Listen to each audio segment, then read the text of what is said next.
Recording.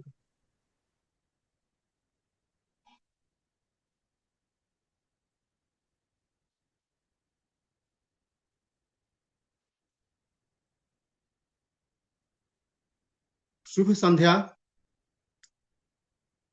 आज की zoom चर्चा में आप सबका स्वागत है। आज हम जो मुद्दा है, विषय है, वह है समाधान। आज हम जानेंगे कि जो संवैधानिक समस्या है उसका हम समाधान कैसे कर सकते हैं। कोटेशन संख्या 2250 से लेकर कोटेशन संख्या 2258 तक हम चर्चा करेंगे। इसके लिए हमने कुछ बिंदु तैयार किए हैं जिनके माध्यम से हम चर्चा को आगे बढ़ाएंगे। जो पहला बिंदु है वह 73वां संविधान संशोधन उसके ऊपर है।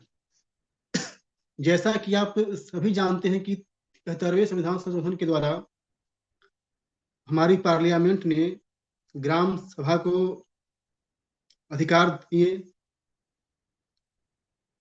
1992 में।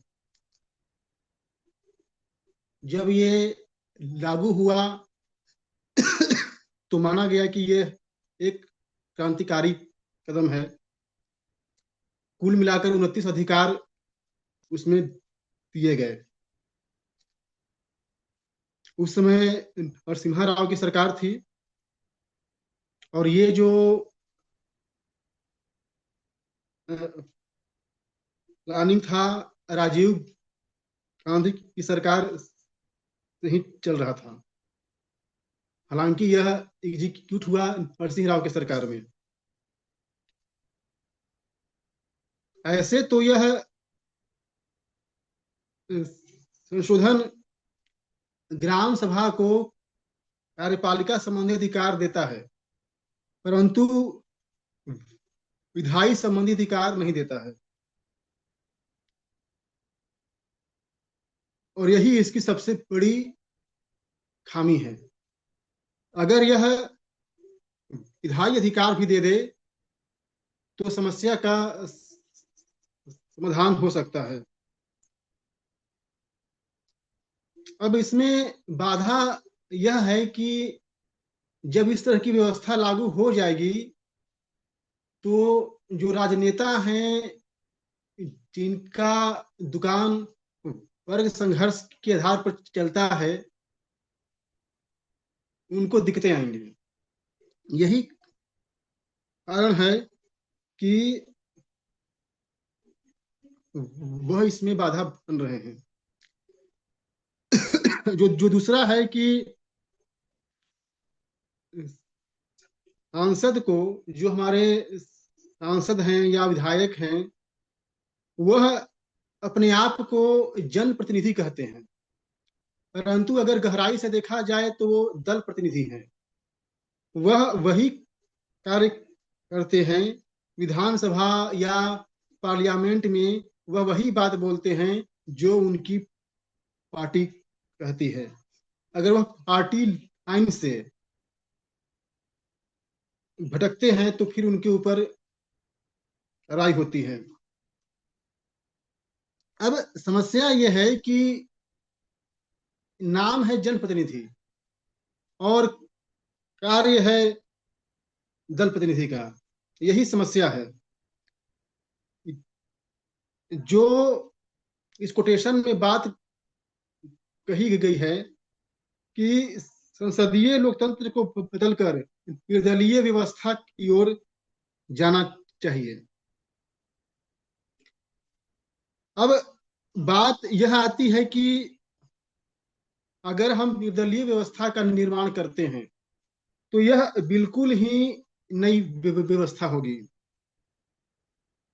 और इसके लिए हमें संविधान में मौलिक बदलाव करने पड़ेंगे। जो हमारी व्यवस्था है उसमें मौलिक बदलाव करने पड़ेंगे, जो अभी तो उतना संभव नहीं दिखता। एक बात और कहना चाहता हूं कि भारतीय संविधान की कमजोरियों को अगर हम दूर करने का प्रयास करते हैं तो कहीं ना कहीं यह पूरे विश्व को प्रभावित करेगी, क्योंकि भारत एक बहुत बड़ा देश है आबादी और क्षेत्रफल की दृष्टि से। अतः यह जो बदलाव है यह पूरे विश्व को प्रभावित कर सकता है। जो अगला कोटेशन है वह कहता है कि समस्या तो विश्वव्यापी है, किंतु समाधान भारत ही कर सकता है। और इसमें यह बात भी कही गई है कि इसकी शुरुआत हमें करनी है, यानी भारत की जनता को करनी है। देखिए, परिवार और गांव को अगर संवैधानिक अधिकार दे दिए जाएं तो इससे तंत्र का बोझ घटेगा और सुरक्षा और न्याय की दिशा में हम आगे बढ़ सकते हैं। या दूसरा है कि जो संविधान है उसको, जो पार्लियामेंट का जेल खाना है, उससे उससे उससे आजाद कराने की भी बात होनी चाहिए। इसके अलावा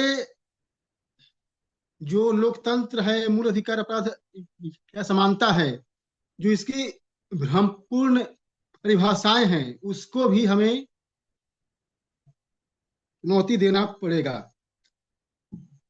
अब जैसे कि देखिए, लोकतंत्र,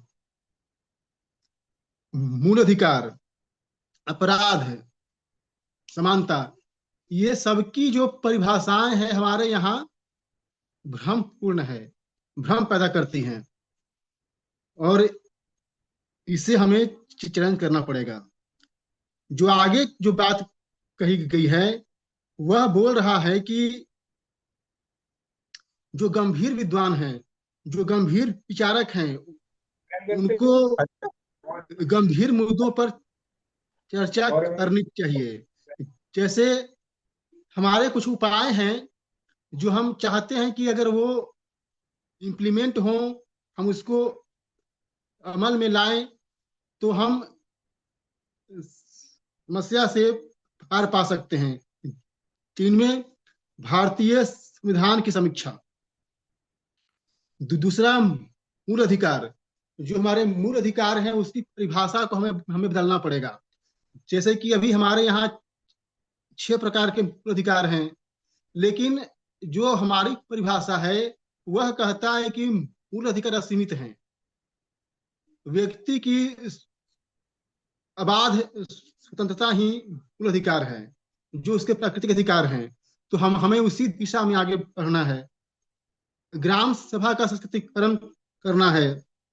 राइट टू रिकॉल। मान लिया कि अगर जनता किसी, जो अपना दल प्रतिनिधि है या जनप्रतिनिधि है उससे खुश नहीं है, तो उसे उसकी जो समयावधि है 5 साल की, उससे पहले भी वापस ले सकती है। व्यक्ति और नागरिक का फर्क। हमारे यहाँ व्यक्ति और नागरिक का फर्क करना बहुत आवश्यक है। देखिए, नागरिक का मतलब है जो किसी देश या राज्य का आधिकारिक सदस्य है, उसके पास उसकी नागरिकता है। लेकिन व्यक्ति जो होता है वह समाज का अंग होता है। एक बाहरी व्यक्ति भी अगर भारत आता है घूमने के लिए या किसी और पर्पज से, तो उससे हम व्यक्ति का दर्जा देते हैं, और एक व्यक्ति के जो अधिकार होते हैं हमें उन्हें देना चाहिए, और जो नागरिक है जो उनके अधिकार हैं वो उन्हें देना चाहिए। तो हमें व्यक्ति और नागरिक का फर्क करना पड़ेगा। नई संवैधानिक व्यवस्था का स्वरूप। देखिए, हम लोग हमेशा बोलते हैं कि जो नई संवैधानिक व्यवस्था होगी उसका उसका स्वरूप क्या होगा। तो एक बात जो हम लोग हमेशा बात करते हैं कि हम संविधान सभा का निर्माण करेंगे जो महत्वपूर्ण फैसले लेगी, या इसके अलावा और भी बहुत सी बातें हैं, ऐसे कि हम चाहते हैं कि जो संविधान संशोधन का जो अधिकार है वह विधायिका से वापस लिया जाए, लोक संसद का निर्माण करेंगे, इसके बारे में तो कहने की आवश्यकता नहीं है। राज्य के दायित्व और शैक्षिक कर्तव्य में भी अंतर करना पड़ेगा, उसको फिर से परिभाषित करना पड़ेगा। देखिए, दायित्व और कर्तव्य में अंतर होता है। दायित्व का मतलब है कि वह आपको करना ही करना है। जैसे किसी माता पिता का दायित्व है कि वह अपने संतान की लालन पालन करे, उसकी शिक्षा शिक्षा की व्यवस्था करे। और कर्तव्य जो है ये है कि मान लिया कि कोई व्यक्ति धनी है, उसका कर्तव्य है कि जो समाज में वंचित है, गरीब है, वह उसकी सहायता करे। दायित्व के लिए आपको बाध्य किया जा सकता है, लेकिन कर्तव्य के लिए आपको बाध्य नहीं किया जा सकता। और जो स्वतंत्रता और समानता का जो कॉन्सेप्ट है उसको भी हमें समझना पड़ेगा। अब आगे पढ़ते हैं। लोग कहते हैं कि संविधान लोकतंत्र की आत्मा है, लेकिन उस आत्मा का स्वरूप बिगाड़ दिया गया है।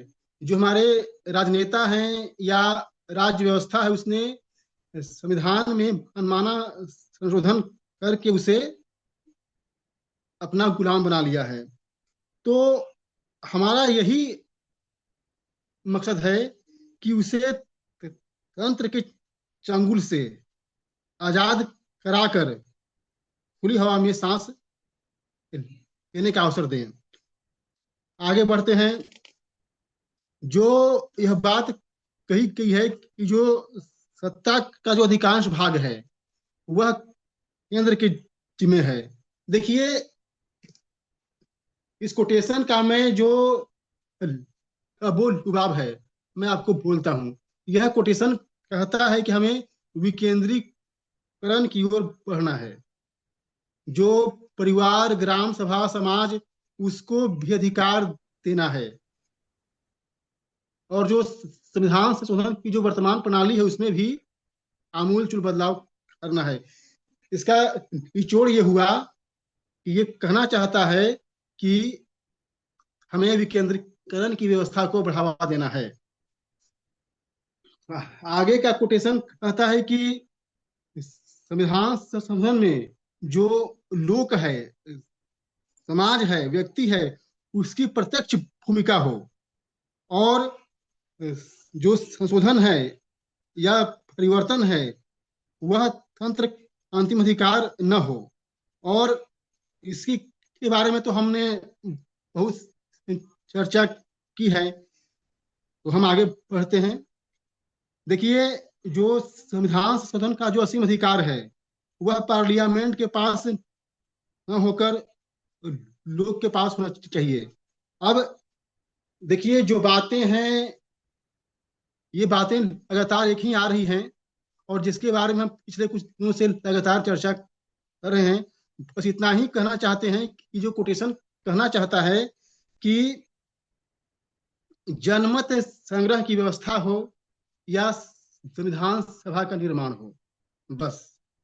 आगे अगर बढ़ते हैं तो यह कोटेशन कहता है कि वह कौन कौन से तरीके हैं जिनमें हम संविधान शोधन के मामले में जो अंतिम व्यक्ति है, जो लोक है, समाज है, जो हमारा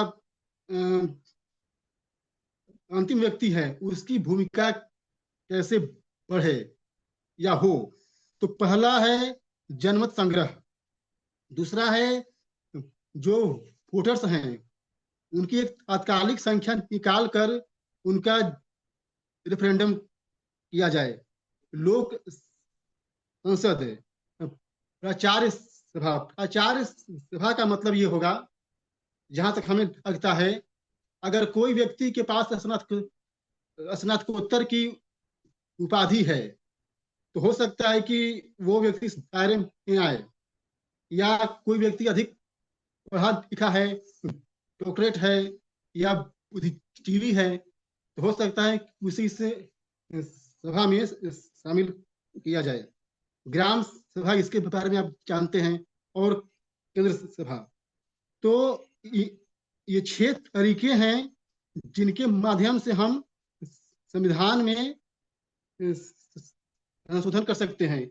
जो हमारा प्रस्तावित संविधान है संस्था का, यह इसी बात को कहता है। तो ये था आज का टॉपिक, मुद्दा। जैसे मैंने आप सबके सामने रखा, उसकी व्याख्या की। उम्मीद करता हूं कि मैंने अपनी क्षमता अनुसार आपके सामने रखा। आप लोगों ने मेरी बात को सुना। आप सबका धन्यवाद। धन्यवाद विपुल जी। बाकी के साथी बताएं।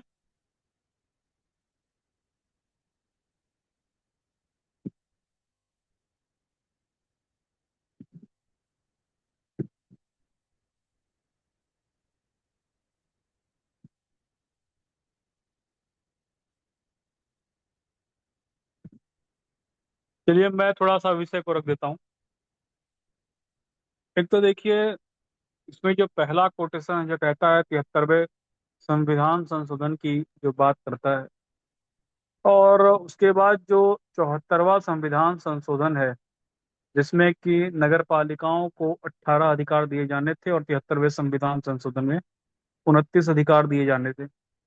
ये कुछ ऐसा इनिशिएटिव दिखता है जो इनिशिएटिव तो ठीक लिया गया, इम्प्लीमेंट नहीं हो पाया 1992 से लेकर के अब तक। तो ये भी हम देखते हैं कि यहाँ पर जो है सरकारों की एक नीयत दिखाई देती है कि इसे लागू किया जाए, लेकिन उसके बाद धीरे धीरे ढुलमुल रवैये के कारण इसे ठंडे बस्ते में डाल दिया गया। आज शाम को ही जो है इस विषय पर मेरी चर्चा चल रही थी कुछ लोगों से। मैंने कहा कि जब ग्राम सभाओं को कोई संवैधानिक अधिकार है ही नहीं, वार्ड सभाओं को कोई संवैधानिक अधिकार है ही नहीं, तो हमारी सहभागिता कहाँ से संभव होगी। और उस समय मुझे लगता है कि जब इंदिरा गांधी ने संविधान संशोधन किया आपातकाल के समय में, या उससे पहले भी देखा जाए तो भारत में कई सारे जो है संविधान संशोधन हुए, राजीव गांधी जी के टाइम में भी हुए। और उन्होंने तो यहाँ तक कह दिया कि हम इस संविधान को बदल देंगे। तब भी इस देश में कोई जो है इतना संविधान का समर्थन नहीं करता था कि संविधान बदल जाएगा तो हम लोग जान दे देंगे, हम लोग मर जाएंगे। लेकिन जब से 2014 से एनडीए की सरकार आई है, तब से तो ये दिखाई देता है कि संविधान में कोई संशोधन नहीं होने देंगे। संविधान संविधान को हम लोग जो है हाथ भी नहीं लगाने देंगे। संविधान के लिए हम लोग जो चाहे सड़कों पर उतरने, हिंसा करने के लिए भी तैयार हैं। और हमारी ही चर्चा के बीच में हमारे ही लोगों के द्वारा ये बात कही भी गई है कि चाहे इसके लिए हमें हिंसा करनी पड़ी, जो करना पड़े हम लोग करने के लिए तैयार हैं। तो ये मुझे जो दिखाई देता है कि पूरी तरह से भावनात्मक रूप से जोड़ दिया गया। यही कोटेशन ये भी कहता है कि अम्बेडकर का संविधान कह करके इस संविधान में जो है बदलाव के रास्तों को रोकने का प्रयास किया जा रहा है। तो एक तरह से ये बाउंडेड बाउंड्री जो है जिसको बना दिया गया है, वो इसी कारण से है कि एक व्यक्ति के साथ जो है किसी चीज को जोड़ दो और उसके बाद उसे भावना प्रधान लोग जो हैं उसके साथ जुड़ जाएंगे, और वहां पर आप देखेंगे कि फिर किसी संशोधन की गुंजाइश को रह नहीं जाती है। अभी तक आप देखेंगे तो हमारे देश में 106 संविधान संशोधन हो चुके हैं। यानी कि हम आज जो है अपना 79th इंडिपेंडेंस डे हम लोग सेलिब्रेट कर रहे हैं। तो इसमें हमारे टोटल 106 हमारे संशोधन हुए हैं अभी तक। हम 106 संशोधनों को देखते हैं 79 ईयर्स में, तो लगभग लगभग हर एक साल में एक संविधान संशोधन हम मानकर चलते हैं। कभी नहीं भी हुआ हो तो आपातकाल में कई सारे संविधान संशोधन एक साथ किए गए, बाद में बहुत सारों को रिवर्स भी किया गया। और कई सारे ऐसे हैं जो आज भी वैसे ही बने हुए हैं उसमें। तो यहाँ पर जो सरकारें थी, सरकारों ने, सत्ताओं ने अपने हिसाब से जो है कॉन्स्टिट्यूशन में अमेंडमेंट किया। आज जो एक विचारधारा अंबेडकर को मानने वाली खड़ी होकर के ये कहती है कि हम संविधान में संशोधन नहीं कर देंगे क्योंकि ये बाबा साहब का संविधान है, वहीं प्रश्न खड़ा हो जाता है कि इस संविधान में अब बाबा साहब का रह क्या जाता है। 106 से अधिक संशोधन हो जाते हैं, अर्थात जो मूल संविधान था और वर्तमान संविधान था, वो तो पहले से ही बहुत ज्यादा जो है बदला जा चुका है। तो जिस संविधान को हम कह रहे हैं ये ऑलरेडी इतना चेंज हो चुका है। आप इसे बाबा साहब का नाम दीजिए, BN राव का नाम दीजिए, संविधान सभा का नाम दीजिए, या अंग्रेजों का नाम दीजिए, किसी का भी नाम दीजिए, लेकिन ये मूल संविधान तो नहीं है। तो क्या जो लोग ये कहते हैं कि बाबा साहब का संविधान लागू होना चाहिए, वो लोग फिर उन संविधान में से समाजवाद और सेक्युलरिज्म जैसे शब्दों को हटाने के लिए तैयार हैं, क्योंकि मूल संविधान में जो है आपको नहीं मिलेगा? या फिर उसमें एक शब्द आता है एकता, अखंडता और संप्रभुत्ता, वहां संप्रभुत्ता तो शब्द था, अखंडता शब्द बाद में जोड़ा गया है। तो यहाँ पर देखने, क्या आप मूल में जाने के लिए तैयार हैं?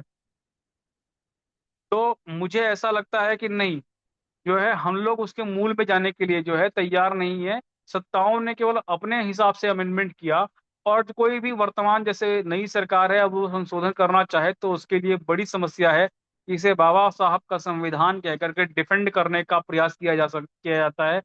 जबकि जो लोग डिफेंड करने का प्रयास कर रहे हैं, उन्हीं लोगों ने बाबा साहब के संविधान को पूरी तरह से बदल दिया।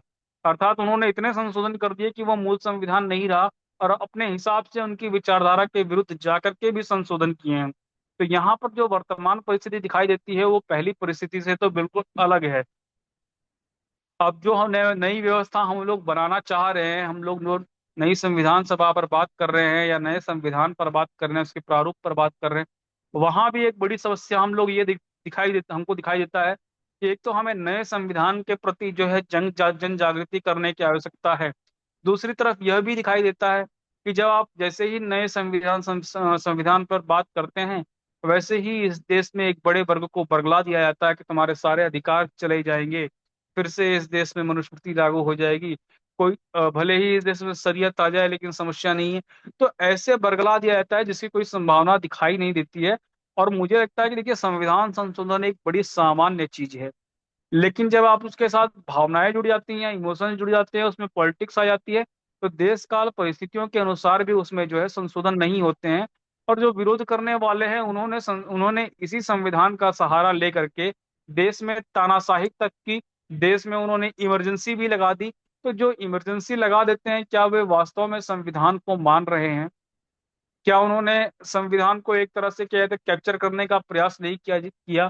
क्या उन लोगों ने लोकतांत्रिक व्यवस्थाओं को कुचलने का प्रयास नहीं किया? क्या मौलिक अधिकारों पर आघात नहीं किया? अर्थात हम चाहे, हमारा परिवार चाहे, तो हम पूरे संविधान को अपनी जेब में रख करके चलेंगे, ये हमारी बपौती है, हम लोग कुछ भी कर सकते हैं। लेकिन अगर कोई और करना चाहे, तो उसको जो है हम लोग बाबा साहब का संविधान बता करके रोकने का प्रयास करेंगे। और इस प्रयास में अगर ग्राम सभाओं को अधिकार न देने हो, परिवारों को संवैधानिक अधिकार न देने हो, समाज को संवैधानिक अधिकार न देने हो, हम वह भी करने के लिए तैयार हैं। अर्थात हम कहीं से भी यह नहीं चाहते कि समाज मजबूत हो जाए। अगर ऐसी ही नीयत बनी हुई है, तो फिर वास्तव में संविधान संशोधन जो है वो भविष्य में हो सकता है और भी अधिक कठिन कार्य हो जाए। क्योंकि आप पिछले 15-20 वर्षों को देखेंगे, तो पिछले 15-20 वर्षों से इसी संविधान को लेकर के बार बार कहा जाता है कि ये संविधान मौलिक अधिकारों की हमारी सुरक्षा कर रहा है, इस संविधान पर आंच नहीं आने देंगे। संविधान कितनी बार बदला गया, तब क्यों नहीं आंच आई, और तब क्यों नहीं ये सारा का सारा हुआ? तो ये कुछ नहीं दिखाई देता है, ये अपना वोट बैंक साधे रखने का एक माध्यम दिखाई देता है, और वो नाम बाबा साहब का ले लिया जाता है। वास्तव में वर्तमान राजनीति में बाबा साहब एक वोट बैंक की तरह हैं, सभी पार्टियां अपनी तरह से उसको प्रयोग करना चाहती हैं, उपयोग करना चाहती हैं। आज से 30 वर्ष पहले देखता हूं तो यही वोट बैंक गांधी जी के साथ जुड़ा हुआ था। लेकिन सत्ताएं ये ठीक से जानती हैं, उनका चरित्र होता है कि जैसे जैसे समय बदलता है, किसी व्यक्ति को लाइमलाइट करके हम अपनी असफलताओं को छुपाने का प्रयास करें, हम समाज को कभी मजबूत ना होने दें। दूसरा पॉइंट जो कहता है संसद को दल प्रतिनिधि की जगह जनप्रतिनिधि होना चाहिए। तो अभी परसों की ही बात है, देहरादून में एक हमारे साथी हैं, एक वकील हैं, उनसे मेरी इस विषय पर बात हुई, और काफी हम लोगों के संविधान से जुड़े हुए कम से कम 3-4 विषयों पर चर्चा हुई। पहले तो उन्होंने मुझसे ये कहा कि संविधान सभा की आवश्यकता क्या है, संसद जब बनी हुई है। तो जब मैंने उनको 4-5 बिंदु बताए, मैंने बताया नहीं, ये सहभागी लोकतंत्र नहीं है, पश्चिम से आयातित लोकतंत्र नहीं है। भले ही वो वकील है, लेकिन वकील होने के बाद भी उन्होंने मुझसे सहमति की कि आपने जितने पॉइंट रखे हैं वो सारे पॉइंट सही हैं, हम लोगों ने कभी इस तरह से इस पर विचार नहीं किया। अर्थात हम लोग वकालत तो करते हैं, हम लोग लॉ का काम कर रहे हैं, लेकिन हम लोग उस पर कोई रिसर्च नहीं करते हैं। तो मेरे दो तीन साथी हैं, एक हमारे साथी हैं मनीष नेगी जी, एक राजन सूद जी हैं, एक चंद्रमोहन रावत जी हैं। ये तीनों व्यक्ति ही जो लॉयर है, और मेरी बातचीत इन लोगों से चलती रहती है, और वे सहमत होते हैं वो लोग कि हाँ आप जो कह रहे हैं वो ठीक है, व्यवस्था वास्तव में ऐसी ही होनी चाहिए। लेकिन अभी जो हम पावर ओवर रीचिंग का मामला देखते हैं, कर्नाटक में हुआ है, तमिलनाडु में हुआ, अर्थात वो भले ही वो न्यायपालिका से जुड़े हुए लोग हैं, लेकिन वो भी सहमत होते हैं कि यहाँ पर जो है ओवर रीचिंग तो हो रही है, अर्थात पावर को डिसेंट्रलाइज तो करना चाहिए। यही स्थिति विधायिका की भी है। विधायिका की जब हम बात करते हैं तो मैंने अनुच्छेद 324 से अनुच्छेद 329 को देखा, तो उसमें कहीं भी ऐसा नहीं दिखाया जाता है कि पार्टी की बात हो, लेकिन वही इलेक्शन कमीशन ऑफ इंडिया को जो है पार्टी को रजिस्टर करने के राइट्स दे दिए जाते हैं। अर्थात एक तरह से संविधान ही ये अनुमति दे रहा है कि आप दल बना सकते हैं। मतलब संविधान ने एक तरह से कार्यपालिक अधिकार दिए हैं, भले ही संवैधानिक अधिकार न दिए हों, लेकिन जब आप उनके कार्यपालिक अधिकारों को देखते हैं, उन शक्तियों में देखते हैं, तो पार्टी का जो रजिस्ट्रेशन होता है वो किस आधार पर होता है। यानी कि जनप्रतिनिधि को दल प्रतिनिधि बनाने की जो शुरुआत हुई है वो संविधान से ही दिखाई देती है। और ये इन्होंने क्या किया है कि एक तरह से मिस यूज ऑफ कॉन्स्टिट्यूशन शुरू कर दिया है। संविधान में मौलिक अधिकार वो कुछ मौलिक सुधार की आवश्यकता है। वास्तव में हम वर्तमान में अगर छह जो हमारे मूल अधिकार हैं, उन छह मूल अधिकारों में को देखते हैं, तो उन छह मूल अधिकारों में कहीं भी आपको ये नहीं दिखाई देगा कि उन छह मूल अधिकारों में जो है जो हमारा संपत्ति है, संपत्ति को मूल अधिकार में रखा गया है। वास्तव में संपत्ति को मूल अधिकार रखना चाहिए था, लेकिन उन्होंने जो है संपत्ति को मूल अधिकार से बाहर कर दिया। और संविधान के अनुच्छेद 12 से 35 में आप देखेंगे तो वहां पर जो है हमारे मूल अधिकार दिए गए हैं। उन मूल अधिकारों में उन्होंने सांस्कृतिक, शैक्षिक, संवैधानिक उपचारों के अधिकारों को शामिल कर दिया। इसका मतलब यह है कि जो संवैधानिक अधिकार तो बनाए जा सकते थे, मैं सहमत हूं कि शिक्षा हो, चाहे उपचार हो, चिकित्सा हो, या धार्मिक स्वतंत्रता की बात की जाए, ये सब के सब जो हैं वो आपके संवैधानिक अधिकारों में आ सकते हैं। लेकिन मूल अधिकारों में रखने की क्या आवश्यकता थी, क्योंकि दो व्यक्ति जहां आपस में आप सहमति से जुड़ते हैं, वहीं से आपके सामाजिक अधिकार, संवैधानिक अधिकार या किसी इकाई से जुड़ने से अधिकार होते हैं। अगर कोई व्यक्ति राष्ट्र में न रहना चाहे भारत में, तो क्या उस व्यक्ति के मूल अधिकार जो है मूल अधिकारों की सुरक्षा की गारंटी भारत का संविधान लेगा? वो जिस व्यवस्था में है उसी देश का संविधान उसके मूल अधिकारों की सुरक्षा की गारंटी लेता है। अर्थात जब हम शिक्षा और चिकित्सा की भी बात करते हैं, तो उसके लिए किसी न किसी इकाई से तो जुड़ना आवश्यक है, तब जाकर के वो उसकी जो इकाई है उसकी सुरक्षा करती है। इसे हम संवैधानिक अधिकार घोषित करते तो ये समस्याएं नहीं आती, लेकिन इन्होंने जानबूझ करके शिक्षा और चिकित्सा को जो है वो संवैधानिक अधिकार की जगह मूल अधिकार में डाल दिया। अब यहीं से समस्या खड़ी होती है कि मूल अधिकारों की परिभाषा हमारी पहले विकृत हो जाती है, और जो मूल अधिकार वास्तव में होना चाहिए था, संपत्ति का अधिकार, उसको नहीं डाला। तो वास्तव में हम लोग जो बात करते हैं कि चार मूल अधिकार होने चाहिए: स्वनिर्णय का अधिकार, संपत्ति का अधिकार, अभिव्यक्ति का अधिकार और जीवन का अधिकार, यही चारों जो हैं एक व्यक्ति को प्राप्त हो सकते हैं। व्यक्ति का अर्थ एकल इकाई, जैसे ही वह दो हुआ, वो परिवार का अंग हो गया, समाज का अंग हो गया, उस पर सामाजिक अधिकार लागू हो गए। और जैसे ही वो किसी सिस्टम से जुड़ा, किसी देश से जुड़ा, कहीं नागरिक हुआ, तो नागरिक होते साथ ही उसके पास जो है संवैधानिक अधिकार हो गए। तो यहाँ पर परिभाषाओं की जो विकृति है वो दिखाई देती है। मैं इस पक्ष में हूं कि उसे जो है संवैधानिक अधिकार घोषित किया जा सकता है। आप घटा सकते हैं, बढ़ा सकते हैं, लेकिन जहां एकल इकाई की बात करें, यानी कि व्यक्ति की स्वतंत्रता की बात करें, वहां स्वतंत्रता के अतिरिक्त अन्य किसी को भी मूल अधिकार देना, ये दिखाई देता है कि हमने मौलिक अधिकारों की जो परिभाषा है उस पर भी बहुत अधिक चिंतन नहीं किया। हमने अमेरिका से कॉन्स्टिट्यूशन उठाया और हमने उसको जो है अपने यहाँ लागू कर दिया। लेकिन ये केवल मूल अधिकार ही एक परिभाषा गलत नहीं है। हमारे यहाँ लोकतंत्र की जो परिभाषा है, जो कहती है कि democracy is the government of people, for the people, by the people, ये परिभाषा भी कहीं ना कहीं देखा जाए तो इसमें बाय द पीपल्स की जगह कंट्रोल्ड बाय द पीपल्स होता तो कुछ अच्छा रहता। लोकतंत्र की जगह अगर हम लोक नियुक्त तंत्र की जगह लोक नियंत्रित तंत्र देखें, तो समझ में आता कि वो जो है सहभागी लोकतंत्र है, लेकिन संसदीय लोकतंत्र को ही लोकतंत्र का नाम दे दिया गया। और लोक की परिभाषा कैसे विकृत कर दी गई, तो लोक का अर्थ दे दिया गया कि बहुजन समाज हो गया, दलित समाज हो गया, स्वर्ण समाज हो गया, अवर्ण समाज हो गया। अर्थात लोक का जो परिभाषा है, समाज की परिभाषा है, उस समाज की परिभाषा को भी विकृत किया गया, तंत्र की परिभाषा को भी विकृत किया गया, तंत्र का अर्थ केवल कार्यपालिका लगा लिया गया। इसी तरह से संविधान की परिभाषा को भी विकृत करने का काम समानता के नाम पर किया गया। और अनुच्छेद 14 से लेकर के 18 को देखा जाए तो प्रियम्बल में जो है वो समानता का समानता की बात की गई प्रियम्बल में, अवसर की समानता। लेकिन अनुच्छेद 14 से 18 जो है वही इस समानता के स्वतंत्र प्रतिस्पर्धा को बाधित कर देता है। तो वहां पर जब समानता की जगह देखें, अगर स्वतंत्रता शब्द डाला होता तो व्यक्ति प्रतिस्पर्धा कर पाता। लेकिन अनावश्यक रूप से राज्य ने कानूनी समानता को छोड़ करके बाकी सारी समानता पर बहुत अधिक ध्यान दिया। जबकि हमारे यहाँ कानूनी समानता ऐसी है कि आपके पास पैसा है, संपत्ति है, तो आप बच जाते हैं। और कितने ऐसे लोग हैं जो निरपराध लोग हैं, वो आज भी जेलों में सड़ रहे हैं। तो मौलिक अधिकार इसमें कहते हैं, जो हमारी कुछ मौलिक सुधार की आवश्यकता है संविधान में, परिभाषाओं में भी बहुत सी परिभाषाएं भी विकृत हैं। इसी प्रकार से हम देखेंगे कि जो तीसरा पॉइंट है, कहता है विश्वव्यापी समस्याएं हैं। मुझे लगता है कि वास्तव में विश्वव्यापी समस्याएं हैं। और इसी कोटेशन में एक लाइन है कि विपरीत परिभाषाएं और भ्रमपूर्ण मान्यताएं। तो भ्रमपूर्ण मान्यता कहाँ से ओरिजिन हुआ है, वो हमें विचार करना चाहिए। मुझे लगता है कि भारत में जितना कम्युनिस्टों ने झूठ बोला, परिभाषाओं को विकृत किया, वर्ग संघर्ष को जन्म देने का प्रयास किया, ये सारी समस्याएं वहीं से आती है। कम्युनिस्टों ने अपनी नई नई परिभाषाएं गढ़ी, और वर्ग ये परिभाषाओं का आधार सिर्फ इतना था कि वर्ग संघर्ष को बढ़ावा दिया जाए।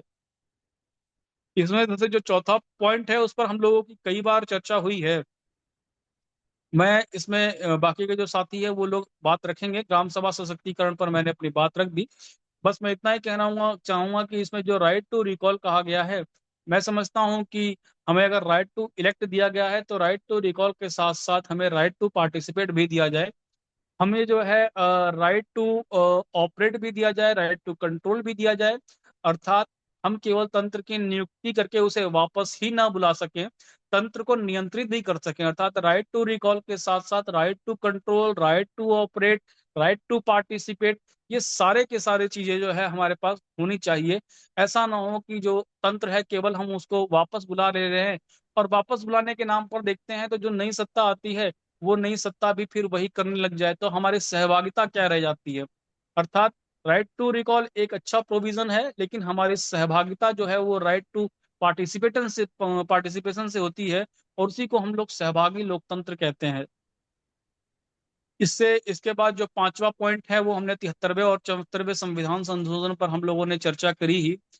पावर का, इकोनॉमी का और राइट्स का, इन तीनों का डिसेंट्रलाइजेशन होना चाहिए।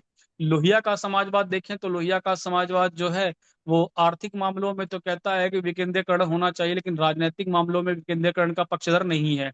हम अगर जयप्रकाश नारायण के समाजवाद को देखें तो वो आर्थिक मामलों में, सामाजिक मामलों में और राजनीतिक मामलों में, तीनों में जो है विकेंद्रीकरण की बात करता है। तो पार्शियल समाजवाद तो जो है लोहिया का भी था, लेकिन हम एक अच्छे समाजवाद की बात करें तो वहां पर हमको दिखाई देता है कि इसमें जयप्रकाश नारायण को कहा जाए या आज बजरंग मुनि जी की बात की जाए, वास्तव में समाजवाद का अर्थ यही है तीनों का विकेंद्रीकरण हो। लेकिन आज पूरे देश में केवल आर्थिक विकेंद्रीकरण की तो बात होती है, आर्थिक असमानता बढ़ रही है, लेकिन राजनीतिक असमानता पर कहीं कोई चर्चा नहीं हो रही है। बाकी जो संविधान में लोक की प्रत्यक्ष भूमिका है, इस पर हम लोगों ने कल भी चर्चा की थी। जनमत के संग्रह पर, जनमत संग्रह के जो तरीके हैं उन पर हम लोग चर्चा कर सकते हैं। लोक संसद का एक सुझाव आया था प्राचार्य सभा पर, जो है आचार्य जी ने भी कल परसों बात रखी थी। और ग्राम सभा और केंद्र सभा का भी अगर एक एक वोट लिया जाए तो मुझे लगता है कि भारत में लगभग 10 लाख ग्राम सभाएं हैं, और जो वार्ड सभाएं होंगी वहां से भी ये प्रक्रिया अपनाई जा सकती है। क्योंकि कई लोगों का तर्क होता है कि भारत बड़ा देश है और यहाँ पर जो है जनमत संग्रह किस तरह से होगा। तो किस तरह से होगा, मुझे लगता है अगर नीयत ठीक होगी तो उसको किया जा सकता है। मेरी बात समाप्त हुई, बाकी के साथी अपनी बात रख सकते हैं। सभी बंधुओं को नमस्कार। जी बताइए पवन जी। विजय जी, जो लोग चोर को देखते हैं कि वो काफी माला माल हो गया है और उनके अंदर हिम्मत नहीं होती है चोरी करने की, वो लोग फिर पॉकेट मारी का अधिकार मांगते हैं कि पैसा गिरा हो तो हमें उठाने का अधिकार होना चाहिए, छोटा मोटा पॉकेट मार लेने का अधिकार होना चाहिए। उसी प्रकार से जो वर्तमान राजनीति से सत्ता को नहीं प्राप्त कर पा रहे हैं, वो लोग सत्ता के लालच में व्यवस्था परिवर्तन का नाम दे करके तमाम बुराइयों को गिना करके सत्ता में जाना चाहते हैं। वो ये दृष्टि से सत्ता को ही देखते रहते हैं, उनके अंतर मन में समाज कहीं नहीं रहता। समाज को सिर्फ भड़काना ही उनका एक उद्देश्य रहता है, बाकी वो समाज को कभी संगठित या डेवलप करना ही नहीं चाहते। क्योंकि आप देखेंगे वो कभी समाज के तंत्र को मजबूत करने की बात नहीं करेंगे, वो हमेशा सत्ता के ही बारे में सोचते हैं कि सत्ता कैसे मजबूत हो, व्यवस्था परिवर्तन से कैसे मैं उसमें आ सकूं, कैसे मेरे पास अधिकार आ सके। वह इसी गुणा गणित में लगे रहते। कभी भी वो ये चाहते नहीं है कि समाज का सत्ता के अलावा अपना भी प्रधान हो, जो सिर्फ समाज का हो, जिससे सत्ता से कोई लेना देना ना हो। वो ये कभी नहीं चाहते हैं कि समाज का अपना विधायक हो, जिसे सत्ता से कोई लेना देना ना हो, वो समाज के बारे में बात करे। समाज का एक तंत्र डेवलप करना ही नहीं चाहते हैं लोग, क्योंकि वास्तव में वो समाज को मजबूत ही नहीं करना चाहते। जो लोग समाज को मजबूत करना चाहेंगे वह समाज के तंत्र के बारे में विचार करेंगे।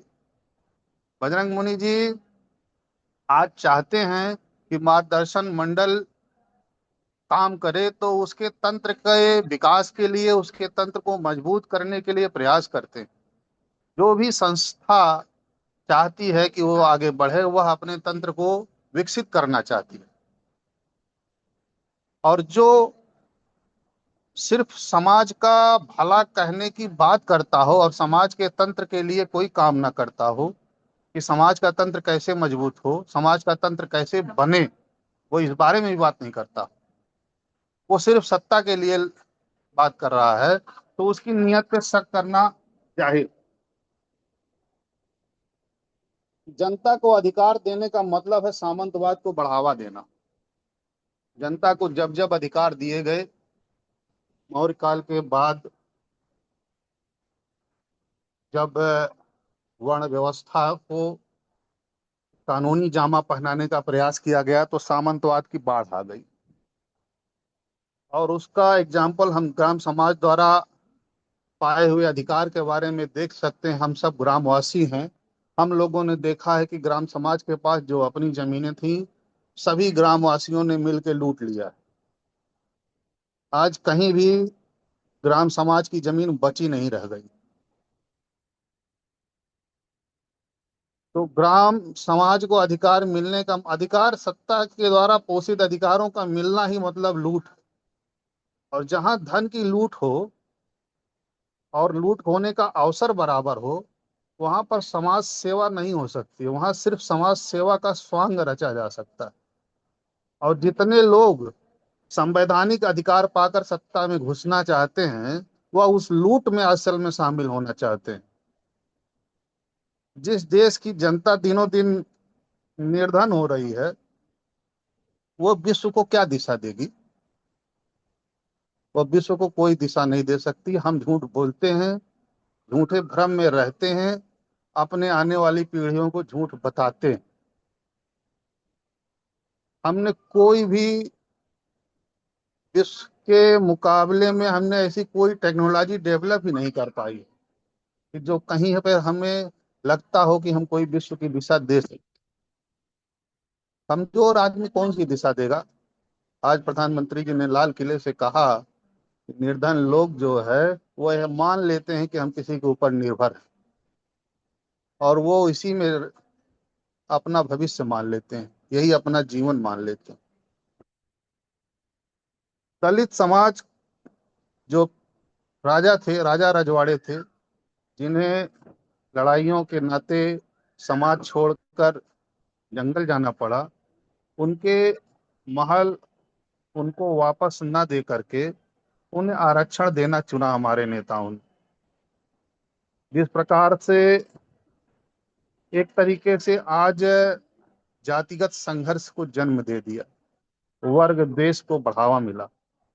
उसके नाते जैसे मंदिर में वापसी ना हो, जहां मस्जिद बनी है बनी रहे, उसके लिए वर्शिप एक्ट लाया गया।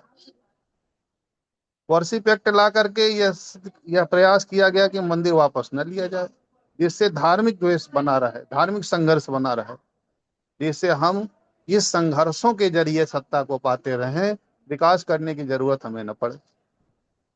जनमत संग्रह एक ऐसी चीज है जो हमेशा विश्व की शक्तियां किसी देश को अस्थिर करने के लिए करती, और इसका प्रयोग होता आया है। आंखें खोलिए, देखिए, किसी भी विश्व में अगर अस्थिर उसे किया गया है, चाहे वो लीबिया हो, कोई भी देश हो, वो जनमत के नाम पे किया गया।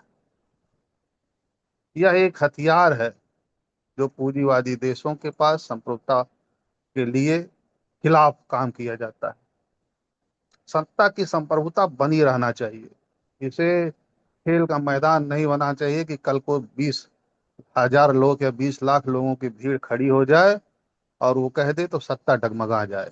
एक बार हमने फैसला कर लिया 5 साल के लिए, तो 5 साल के लिए वह एक पक्की मुहर है जो भारतीय जनमानस ने जिसे सौंपा है उसके पास रहेगी। उसे किसी भी विदेशी शक्ति द्वारा या किसी भी इस प्रकार की शक्ति द्वारा उसे अस्थिर न किया जा सके। ये हमारे नेताओं ने सोचा था, और जिस सोच के हिसाब से आज हम आजादी के इतने सालों बाद भी हम अस्थिर नहीं हो पाए। हमने चाहे जो फैसले लिए, चाहे हमने परमाणु बम बनाए, चाहे हमने जिस देश से चाहा उस देश से सामान लिया, जिस देश से चाहा उस देश से सामान नहीं लिया, कोई हमको अस्थिर नहीं कर पाया, क्योंकि अस्थिरता को जन्म देने वाले कारण को लगभग लगभग खत्म कर दिया गया। अगर ऐसी ही बात होती तो आज ट्रंप का सहयोग पा करके राहुल गांधी इस देश को अस्थिर कर देते। ग्राम सभाओं को संवैधानिक आधार अधिकार के जरिए ग्राम समाज की जमीनों का जो लूट हुआ उसे हम लोग जानते ही हैं। पूज्य अम्बेडकर के लोगों की संख्या अधिक हो गई, जिसके नाते आज वो वोट देने के अधिकार, जो मूल अधिकार है हमारा, उससे हमें वंचित नहीं कर पा रहे। नहीं तो ये अडानी अंबानी जैसे लोग जो सरकार की नीतियों के कारण धनी बने हुए हैं, अपने व्यावसायिक गतिविधियों के कारण नहीं।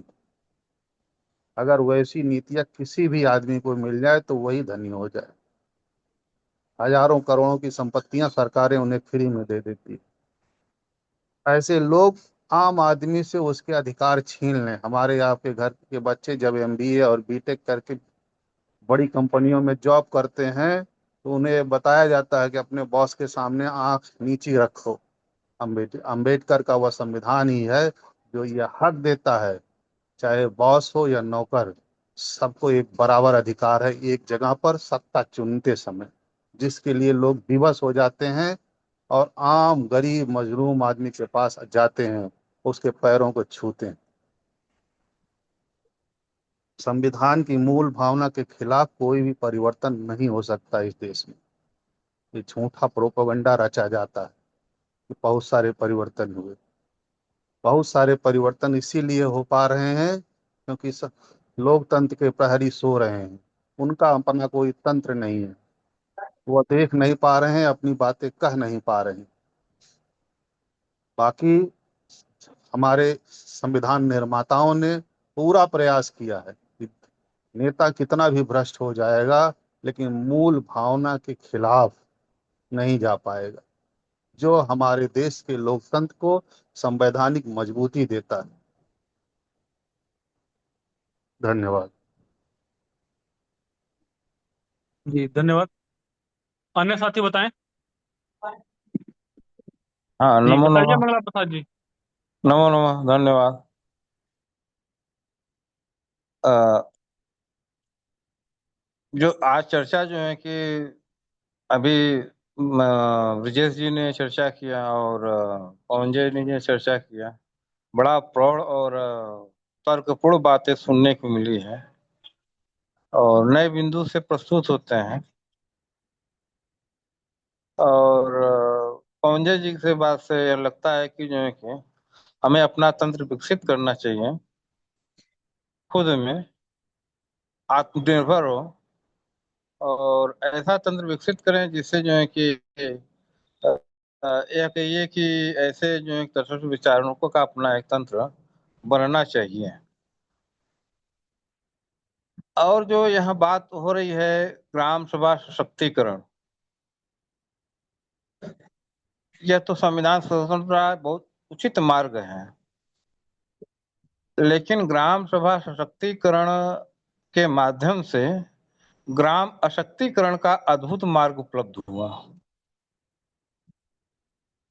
जो ग्राम सभा सशक्तिकरण का एक अद्भुत मार्ग उपलब्ध हुआ, उसको ग्राम सभा अशक्तिकरण का अद्भुत मार्ग करना चाहिए।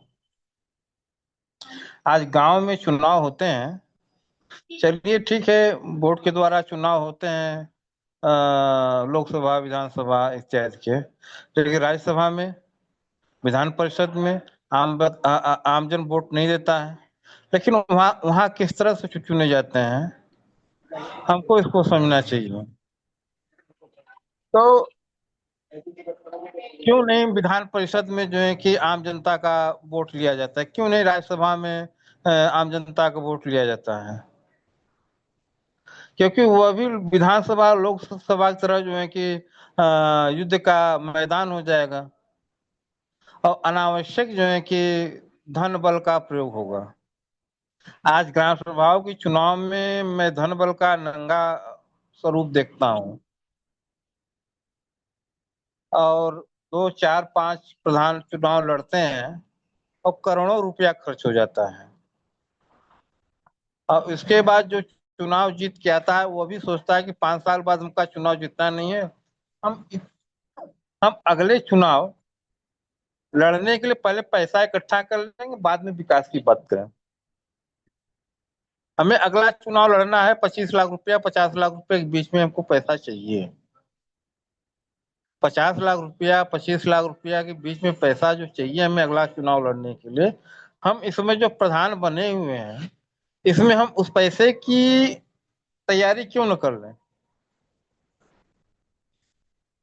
तो निश्चित ही जो समाज था गांव का, आपस में एक दूसरे का सामाजिक जो है समन्वय था, पारिवारिक जो है कि एक भाव था, एक दूसरे में हर वस्तुओं का आदान प्रदान था, एक जो एक सहभागिता थी, वो समाप्त हो गया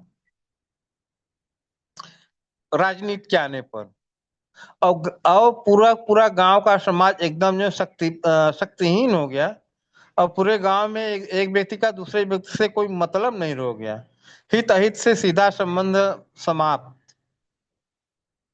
ऐसा कोई भी कार्यक्रम जहाँ बहुत विकसित व्यवस्था है वहाँ बात अलग है, जहाँ पे कोई बहुत अच्छा महान व्यक्ति आ गया तो उसने भले कुछ कर दिया बात अलग है, लेकिन जो समानता जो स्वभावतः चल रहा है गांव की जो है कि प्रक्रिया, अब मैं यह समझना है कि संविधान सभा की बात है, और संविधान सभा में ग्राम प्रधानों के द्वारा जो संविधान की सभा की व्यवस्था को लागू करना है, तो उसके पहले हम ग्राम सभाओं की चुनाव की बात करते हैं। तो ग्राम सभाएं सशक्तिकरण कैसे हो? तो हमें कुछ ऐसे ग्राम समितियां बनाई जाए जिनके द्वारा ग्राम प्रधान के चुनाव के लिए योग्य उम्मीदवार तलाशे जाएं, चुने जाएं, उसमें से 4-5 लोग जो है कि कैंडिडेट तैयार हों, और लास्ट में 2 कैंडिडेट के द्वारा जो है कि उसमें जो है कि चुनाव कराया जाए, तो कम से कम खर्चा में हो, और उसमें ये होना चाहिए कि जो चुनाव लड़ने में जो धन खर्चा होता है वो सीधे वह धन जो है कि ग्राम समिति को दे दिया जाए, और ग्राम समिति जो है कि दोनों लोगों का प्रचार करें, पूरे जितने भी कैंडिडेट हैं उनका प्रचार ग्राम समिति करें, उनकी बातों को उपलब्ध कराएं, उनका जो है कि अपना जो है कि जो वक्तव्य देना है वो ग्राम समिति के सामने दें, ग्राम समिति उनका अपना कार्य करें, उनके बारे में तटस्थ होकर के उनके जो है कि मतों का जो है कि उनके विचारों का अवगत कराएं, उनके बातों को जो है कि रखें, उस पर अपना तर्क उपस्थित करें और लोग समझें। जो पैसे की लड़ाई हो गई ग्राम सभाओं के और जो वार्ड सभाओं के। ये एक बहुत वार्ड सभाओं में तो पार्टी तंत्र घुसा हुआ है। पार्टी तंत्र वहाँ ऐसे लोगों को टिकट देती है जो कि चापलूस टाइप के जो है कि हों पार्टी के, और वहाँ पर भी जो है कि हिंदू मुस्लिम हो जाता है, और फॉरवर्ड और बैकवर्ड की बात होने लगती है। वहाँ पे लगता है कि चलिए यहाँ पर ब्राह्मण विरोधी को जिताया जाए या हिंदू विरोधी को जिताया जाए। ऐसा जो है कि हमने ध्रुवीकरण होते हुए जो है कि देखा गया है पार्टियों में, और पार्टियों के द्वारा। पार्टियों में अक्सर होता है कि फॉरवर्ड विरोधी, मुख्यधारा विरोधी या हिंदू विरोधी ऐसा माहौल बना करके जो है कि जो स्थानीय जो है कि सामाजिकता है उसको ध्वस्त कर देते हैं। एक सामाजिकता विकसित नहीं होती। और वही हाल जो है कि ग्राम सभाओं में जो है कि अनावश्यक जो है कि जो धन का अपव्यय किया जाता है, यह एक बहुत बड़ी बाधा है। हमें इन चीजों पर पहले बात करना चाहिए। पहले हमें ग्राम समिति वार्ड समिति की चर्चा करें, और ग्राम समिति वार्ड समिति की चर्चा करते हुए तब उनके ग्राम सभाओं वार्ड सभाओं को संविधान सभा से उनको अटैच कैसे किया जाए इसका प्रारूप तलाशें, और वहां से संविधान सभा के द्वारा सत्ता से निरपेक्ष रहते हुए संसद पर जो है कि विधायिका पर जो है कि अपना नियंत्रण स्थापित करें। तो संविधान सभा पहले थी, आजादी के पहले संविधान सभा थी और कुछ समय तक चली, लेकिन जब विधायिका जब अपने वर्चस्व में आई तो संविधान सभा के खत्म कर दिया गया। तो यह बहुत गलत हुआ भारतीय जो है कि व्यवस्था के लिए। हमें संविधान सभा बने रहना चाहिए और जिसका नियंत्रण हो। संविधान सभा जो है कि वार्षिक बैठक हो, जैसे संसद रोज चलते हैं, सत्र चलता है, ऐसा नहीं। तो उसका एक विशेष प्रारूप एक विकसित होना चाहिए। लेकिन यदि हम ग्राम सभाओं ग्राम वार्डों को यदि संबंधित से यदि संविधान सभा का निर्माण करना चाहते हैं तो उसके पहले हमें वार्ड सभाओं में पार्टी तंत्र की उपस्थिति खत्म करें और धन तंत्र का उपयोग खत्म करें। इसी के साथ अपने बात को समाप्त करता हूँ। धन्यवाद।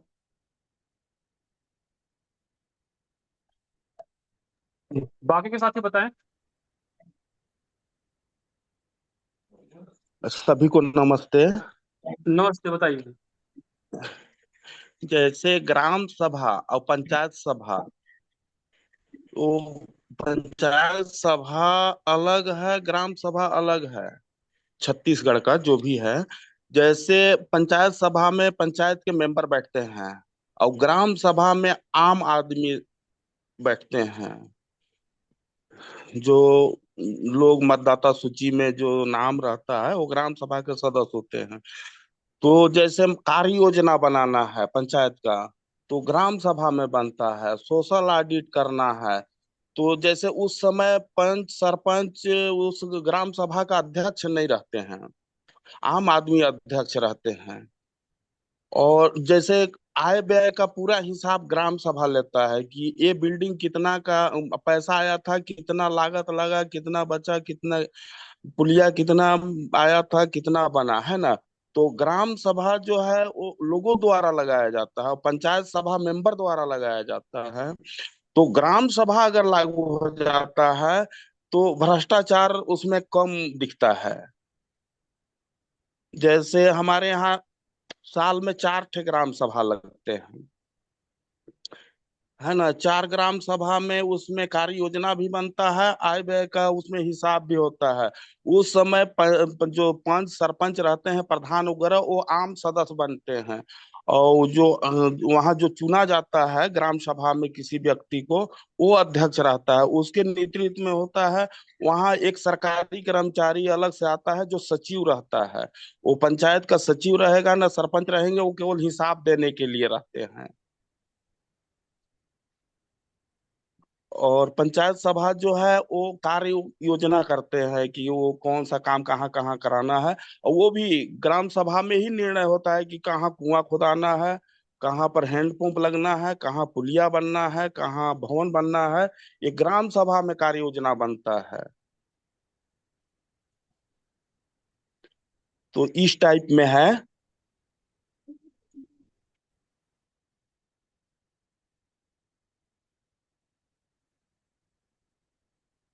लेकिन ऐसा प्रत्यक्ष में तो देखा नहीं जाता है, गुट बन जाता है प्रधान के गेट में, गुट के लोग सब मीटिंग उटिंग में देखते हैं। तो हमारी क्या एक अस्थाई समिति होनी चाहिए, तो ऐसा कुछ नहीं है। और प्रधानों का अपना गुट काम करता है, एक विपरीत तंत्र हो जाता है, बड़ा एक गंदी राजनीति हो जाती है गांव में, उसका मैं उल्लेख कर रहा हूँ। जैसे मरमा ग्राम पंचायत में ऐसा ही हुआ था, सरपंच द्वारा मनमाना करा दिया गया और ग्राम सभा द्वारा जो है उस सरपंच को बर्खास्त कर दिया गया। जो मुनि जी का ये कार्यक्रम था, है ना, हम्म। वो ग्राम सभा सशक्तिकरण अभियान चल रहा था, तो उसमें रामानुजगंज में जो है मतलब मीटिंग बैठक हुआ था क्षेत्र का। तो उसमें बात उठाया गया और उसके माध्यम से अवगत कराया गया, और उसमें जो है सरपंच बर्खास्त हो गया था। फिर दूसरा सरपंच वहाँ कार्य थी, मतलब 6 महीना के लिए बना, फिर चुनाव हुआ। समझ रहे हैं। जी। लेकिन अधिकांश मामले में ऐसा कुछ नहीं होता है, अधिकांश मामले में बस वैसे विकृति चल रही है, मैं जो देख रहा हूँ इस पर भी कुछ हमें सोचना चाहिए। चलो ठीक है, आप जो बता रहे हैं, हम तो मोहल्ले में रहते हैं, शहर में रहते हैं, गांव में आना जाना कम हो गया है। अब कैसे जी। कैसे काम हो रहा है, अब वहां को जाकर के ही समझना पड़े। ठीक है, अच्छा, ओके। कोई और साथी बताएं।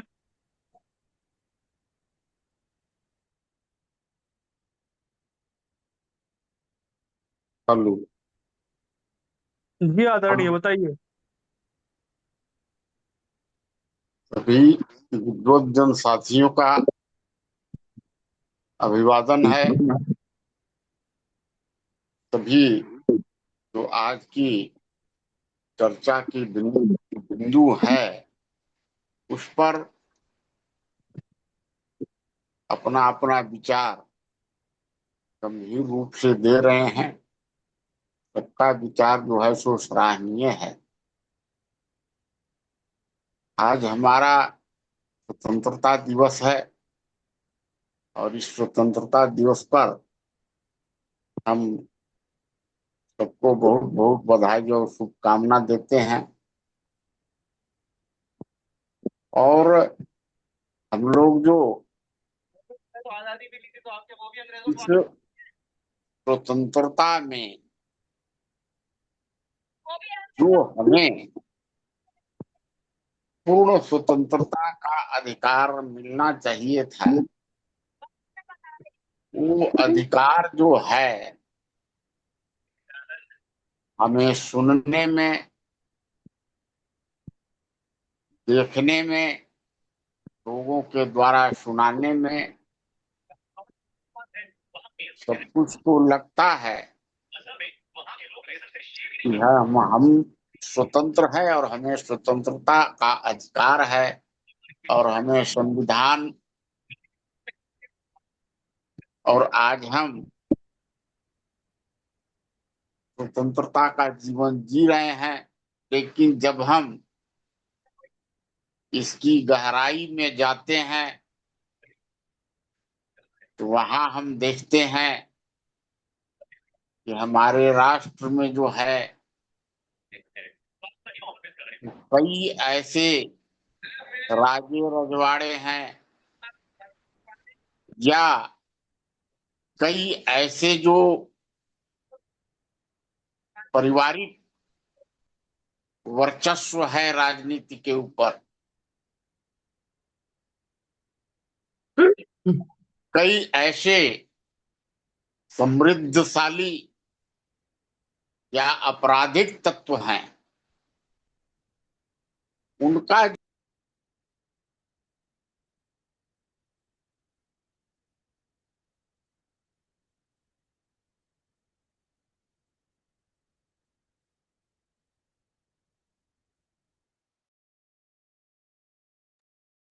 मोहन जी, आपकी आवाज नहीं आ रही है, शायद डिस्कनेक्ट हो गए हैं।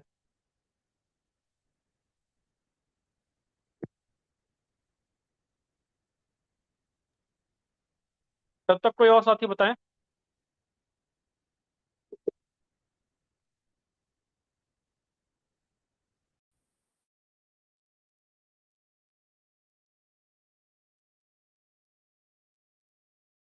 लिए एक मुद्दा है छोटा सा, उस पर मैं 2 मिनट की बात कह देता हूँ। जी बताइए ज्ञानी। एक तो ये जो कोटेशन नंबर 2251, जो दल प्रतिनिधि और जन प्रतिनिधियों को लेकर आपने बात कही है, अपने कोटेशन में उस बात को आपने लिखा है हेलो। आप। हाँ भाई साहब, आप अपनी बात कंप्लीट कर लीजिए, आपका कट गया था। हाँ हाँ, ठीक। तो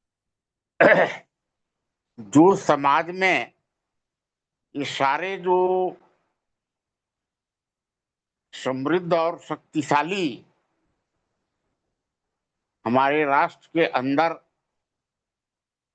कुछ जो हैं, घराने हैं या परिवार है या बुद्धिजीवी वर्ग है या कोई पार्टी है, दल है, जो समाज की स्वतंत्रता को ग्रहण के रूप में लगे हुए, उनको स्वतंत्र रूप से जीवन जीने के लिए ये नहीं चाहते। अब है इसमें कि क्या बात है भाई, इनके अंदर वो शक्ति कहाँ से आ जाती है, ये कैसे उसको करते हैं।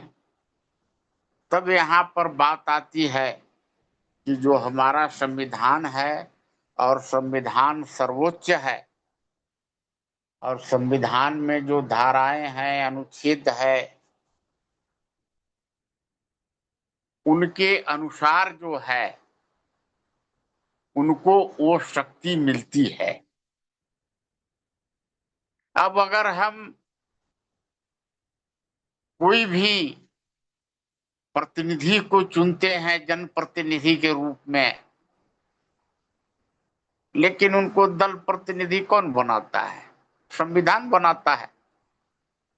संविधान में अगर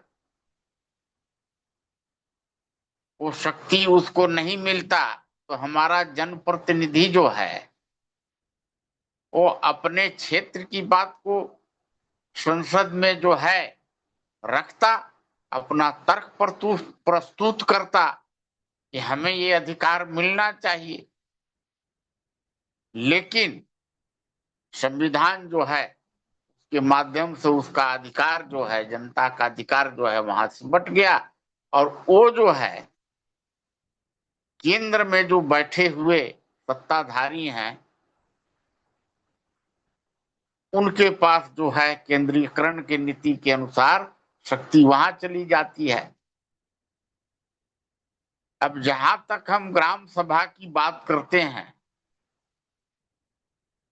तो ग्राम सभा को जब तक संवैधानिक रूप से कुछ अधिकार नहीं मिलेंगे कि हाँ भाई आपको जो है जन कल्याण के लिए या जनता के जीवन को बेहतरी बनाने के लिए इन इन प्रावधान जो 29 अधिकार हैं, इसको आपको दिया गया है। अब इसके लिए आपको 10 करोड़ का बजट जो है वो दिया जाता है, और आप अपने अनुसार जो है इसको कहाँ क्या खर्च करना है कर सकते हैं। तो उनको तो कोई प्रावधान जो है सो बना के चाहे पंचायत दे दे या ये दे देंगे, बाकी करना उनको है, नहीं करना उनको है। चाहे वो नरेगा का अगर कुआं कटवाना है या तालाब कटवाना है या मेड़बंदी कराना है, चाहे वो जेसीबी से करा ले में या पब्लिक से करा लेवे, पब्लिक को उसका 1000 रुपया मजदूरी है तो उसको 500 दे के 500 अपने करके 200 में अपना जेसीबी से, तो कई प्रकार की चीजें जो हैं तो वो अपने हाथ में केंद्रित रखे हैं। तो जब तक कि जो सत्ता का कम से कम केंद्रीयकरण न हो, विकेंद्रीयकरण भी अगर होता है तो उसमें अगर परिवार को, ग्राम सभा को, जिला सभा को ये इस प्रकार से अगर कुछ अधिकार नहीं दिया जाता है, उन पर सारा केंद्र का अंकुश रहता है, बिना उनके इशारे का पत्ता नहीं हिलेगा, तो फिर जो है सारा जो संविधान में कहा हुआ है एक जैसे संतावना और संतोष की बात होती है। बाकी उसको आप चाहे तानाशाही तंत्र कर ले या केंद्रित सत्ता कह ले, इसी प्रकार से आज जो है सो चल रहा है। आज जो है संविधान में जो है, जो पाश्चात्य का संविधान जो है जिसको कि हम लोगों ने ग्रहण किया है, तो उसमें अब देखते हैं कि भ्रम का स्थिति रहता है कि अपराध को जैसे सब चीज को अपराध बताते हैं, कौन चीज अनैतिक है, कौन चीज असामाजिक है, कौन चीज मूल अपराध है, कौन भ्रम है, ये सारी चीज है। इसका कोई स्पष्टीकरण नहीं है संविधान में, किंतु परंतु लेकिन बाकी लगा हुआ है, उसका कोई स्पष्टीकरण नहीं है। नागरिक किसको कहें, व्यक्ति किसको कहें, ये सब जो भ्रम की स्थिति है, ये सब स्थितियों को भी सुधारने की व्यवस्था है। मूल अधिकार में क्या क्या मिलना चाहिए और वो जो है कि मिला हुआ नहीं है। जब मूल अधिकार वो मिला ही हुआ नहीं है तो उनकी सुरक्षा क्या होगी। संपत्ति का अधिकार जो है अगर हम मूल अधिकार से निकाल दे रहे हैं तो हमारा संपत्ति का सुरक्षा क्या होगा। कुछ नियम कानून लगाकर सरकार ले लेगा, कुछ जो है किसी आपराधिक तत्व ले लेंगे, उनका कुछ न्याय और सुरक्षा का उतना व्यवस्था नहीं है।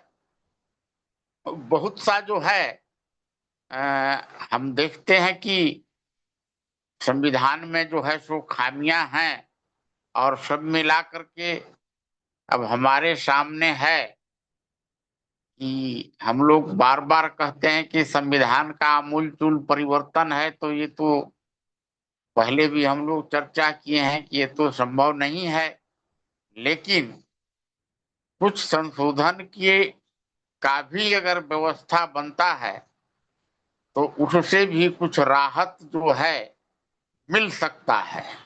और इसमें जो अभी हम लोग संविधान सभा बनाने की बात कर रहे हैं, तो संविधान सभा के माध्यम से हम सोशल मीडिया से या पेपर से किसी भी माध्यम से हम अपना मार्गदर्शन जो है वो जो भी सरकार बनेगी उसको हम दे सकते हैं और देंगे। ऐसा करने से अभी तो कुछ तो सरकार जो है वो माँ संस्थान के जो मार्गदर्शन है हम लोग जो चर्चा करके और कुछ जो है निष्कर्ष निकाल करके डाल रहे हैं, तो किसी न किसी माध्यम से जाता होगा, तो उस पर भी कुछ चिंतन विचार तो सब कर ही रहे हैं और कुछ उस रास्ते पर जा भी रहे हैं। तो इसी प्रकार से हम लोग संविधान सभा के निष्कर्ष निकाल के मार्गदर्शन डालेंगे, आगे जो होगा तो हम लोग देखेंगे। बाकी और साथी इस चर्चा को आगे बढ़ावे। धन्यवाद। जी ज्ञानेंद्र जी कुछ कह रहे थे। हाँ भाई साहब, मैं ये कह रहा था कि कितने अभी फिलहाल पवनजय जी भाई साहब ने भी, मोहन बाबू ने भी वो बात कही, और खैर सभी ने कहीं ना कहीं थोड़ी बहुत दोहराई जरूर है कि मूल अधिकारों की बात की तो जा रही है। यह बात आज स्वतंत्रता दिवस पर यह बात भी हम लोग कह तो पा रहे हैं कि हम स्वतंत्र हैं, लेकिन कितना है और उस स्वतंत्रता का हम कैसे उपयोग कर पा रहे हैं, यह चिंतन भी कहीं ना कुछ तो होना ही चाहिए। और पिछले कई वर्षों से हम सब लोग कर ही रहे इसी प्लेटफॉर्म पर बैठकर। मैं 2251 कोटेशन में जो एक बात आई कि दल प्रतिनिधि और जन प्रतिनिधि की जो बात है, हम वोट देते हैं इसलिए कि वह व्यक्ति जाकर के हमारी तरफ से कुछ बातें जो समाज की बात है वो जाकर के सदन में कहे, संसद में बात उठावे, और उस आधार पे व्यवस्था का निर्माण हो। यानी कि जो व्यवस्था संचालित हो रही है उसमें हमारी भूमिका स्पष्ट रूप से होनी चाहिए। हमको अभिव्यक्ति की स्वतंत्रता मिली हुई है, हम अपनी बात को कहने के लिए कई तरह से स्वतंत्र हैं। कई तरह से लगता है कि जहां राष्ट्रीय सुरक्षा और संवैधानिक व्यवस्था पर आघात की बात होती है वहां रोक दिया जाता है, रोका जाना चाहिए। लेकिन अभी दो घटनाएं ऐसी हुई, एक कर्नाटक के विधायक राजन्ना साहब और दूसरा राजू पाल की पत्नी पूजा पाल। राजन्ना साहब ने सिर्फ इतना कहा, वो कांग्रेस से विधायक हैं, चुनाव लड़ के गए हैं, वर्तमान में कैबिनेट में उनकी एक महत्वपूर्ण भूमिका है, कर्नाटक मुख्यमंत्री के सिद्धारमैया जी के बेहद करीबी माने जाते हैं, और उनका यह स्टेटमेंट, जो भी स्टेटमेंट जो वर्तमान में कांग्रेस पार्टी के लीडर कह रहे हैं उसके विपरीत उन्होंने दे दिया। विपरीत क्या दिया, उन्होंने अपने विचार व्यक्त किए, विपरीत भी नहीं कहा जा सकता उसको। जो वोट चोरी का मुद्दा राहुल गांधी उठाए हैं, पूरी की पूरी कांग्रेस पार्टी उस पर एक लामबंदी के लिए एक देश भर में तमाम तरह के आयोजन बना रही है, कुछ ना कुछ कार्यक्रम बना रही है, संचालित कर रही है। उस पर सिर्फ उन्होंने एक प्रश्न किया कि ये वोटर लिस्ट को बनाने में तो कांग्रेस पार्टी की भूमिका थी। इस बात ने उनके पूरे राष्ट्रीय आंदोलन पर एक बड़ा प्रश्न चिन्ह लगाया, और उस प्रश्न चिन्ह के एवज में पार्टी ने सिर्फ उनको बर्खास्त किया। पार्टी की सदस्यता से ही नहीं, पार्टी की दल बदल विधेयक अधिनियम के तहत, दल बदल विधेयक के तहत उनकी सदस्यता भी चली गई। यानी कि वह सीट अब खाली हो गई। ठीक यही स्थिति पूजा पाल के साथ भी होगी। भाई पार्टी से अगर वो निष्कासित है, पार्टी में नहीं है, तब उनकी भी सदस्यता पे एक प्रश्न चिन्ह बड़ा सा खड़ा लग गया। आज जिस अभिव्यक्ति की स्वतंत्रता की बात हम कर रहे हैं, एक स्वतंत्र राष्ट्र में रह रहे हैं, ये हमारी अपनी व्यवस्था है, और हमारे अपने चुने हुए प्रतिनिधि भी किसी एक के अंडर, किसी एक व्यवस्था, किसी एक इकाई, किसी एक व्यक्ति के दिशा निर्देशन में चलने के लिए बाध्य है। यह वास्तव में 15 अगस्त पर एक बड़ा प्रश्न खड़ा करता है, एक हमारी स्वतंत्रता के ढकोसलेबाजी पर एक बड़ा प्रश्न चिन्ह खड़ा करता है। मैं यह भी विचार करता हूं कि आप 15 अगस्त 1947 के पहले का भारत अगर आप देखें तो ब्रिटिश रूल्स में कम से कम ब्रिटिशर्स इस बात के लिए डरते थे कि भारत का समाज उनको नहीं स्वीकारेगा, और इसलिए वह कानून बनाते समय या निर्णय लेते समय कुछ डरते थे। जितना भी सामाजिक व्यवस्था को उन्होंने छेड़ने का प्रयास किया, वह भी उन्होंने किसी न किसी भारतीय का नाम लेकर के किया। स्वयं उनकी इतनी हिम्मत नहीं पड़ी कि वो सीधे हस्तक्षेप कर सके। लेकिन आप वर्तमान परिस्थितियों में देखिए, हमारे द्वारा चुनी गई सरकार, हमारे द्वारा बनाया गया संविधान 106 संशोधनों के बाद हमारे अपने प्रतिनिधियों को भी स्वतंत्रता नहीं दे पा रहा है, तो हमारी स्वतंत्रता का क्या मतलब है, या हम कितने स्वतंत्र हैं, हम यह स्वयं समीक्षा करें। बस यही इतनी मेरी बात थी। विजय जी भाई साहब। जी धन्यवाद। कोई और साथी कुछ कहना चाहेंगे? हाँ, नमस्ते सभी साथियों के लिए। जी बताइए मदन जी। चौ हाँ, चौथे नंबर पर जो कुछ पॉइंट हैं, ग्राम सशक्तिकरण, मूल अधिकार, संविधान की समीक्षा, तो जैसे कुछ पॉइंट हैं, राइट टू रिकॉल। तो देखिए, ग्राम सशक्तिकरण ग्राम सशक्तिकरण जब ही हो सकता है जब सरकार हमारी ग्राम सभाओं को अधिकार देगी। जब तक अधिकार पूर्ण रूप से ग्राम सभाओं को नहीं मिलते, तब तक ग्राम सशक्तिकरण नहीं हो सकता। संविधान की समीक्षाएं, संविधान में क्या कमी है, मतलब कई बार संशोधन हुआ है और अभी भी संशोधन कभी ना कभी जरूर होगा। कुछ जो समस्याएं हैं उनका संशोधन संविधान में अनिवार्य रूप से होना ही चाहिए, तभी जो है वो समस्याओं का निराकरण होगा। दूसरी बात है मूल अधिकार। भारत की जो जनता है, जो जनता के मूल अधिकार हैं, वो उनको जनता के मूल अधिकार मिलने ही चाहिए। यदि अधिकार जनता को नहीं मिलते हैं, तो मतलब अगर जनता को मूल अधिकार नहीं मिलते, तो हर व्यक्ति के अंदर सरकार के प्रति, लोकतंत्र के प्रति जो है वो कटुता रहती है अंदर, मनुष्य के अंदर। जो भी भारत में रह रहे हैं उनका अधिकार नहीं मिलता है, अधिकारों से वंचित होते हैं तब। दूसरी बात, मतलब राइट टू रिकॉल में जैसे हमने किसी नेता को सपोर्ट किया, किसी नेता को चुन के हमने संसद में या विधानसभा में भेजा, यदि नेता वो हमारे क्षेत्र का विकास नहीं करता है, यदि वो जनता की समस्याओं का समाधान नहीं करता है और अपने क्षेत्र की सुध नहीं लेता, और वो राजनीति ऐसी राजनीति करता है कि आप उसमें लड़ाई झगड़े, मतलब जनता को उकसाता है, तो इस तरह से जो है ऐसे नेताओं को मतलब वापस मतलब लेने का अधिकार जनता को होना चाहिए। जो मतदाता वोट दे रहा है उस एमपी एमएलए को, तो उसको ये भी अधिकार होना चाहिए वो उस मत के द्वारा उसकी पुनः वापसी हो जाए, अर्थात वो पद से जो है विहीन हो जाए। तो इस तरह की समस्याओं का चिंतन मंथन अवश्य होना चाहिए। जब तक ये अधिकार, मतलब जनता को राइट टू रिकॉल, जो मतलब उसको वापस लेने का अधिकार है अपने मत को, अगर वो जब तक वापस नहीं लेगा, उसे अधिकार नहीं दिया जाएगा, तब तक इन नेताओं को, राजनेताओं को झटका भी नहीं लगेगा, क्योंकि ये तो 5 साल जीतने के बाद मनमानी करते हैं। अगर एक पार्टी इनको निकाल देती है तो दूसरी पार्टी को सपोर्ट कर लेते हैं, दूसरी पार्टी में शामिल हो जाते हैं।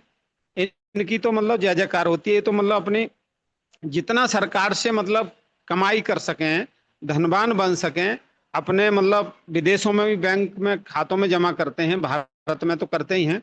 तो इनकी तो मतलब 5 साल जो है वो ना कोई हटा सकता है और ना ये बर्खास्त हो सकते हैं।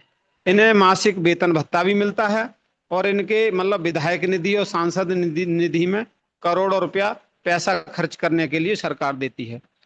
तो ये जनहित में भी उस पैसे को खर्च नहीं करते।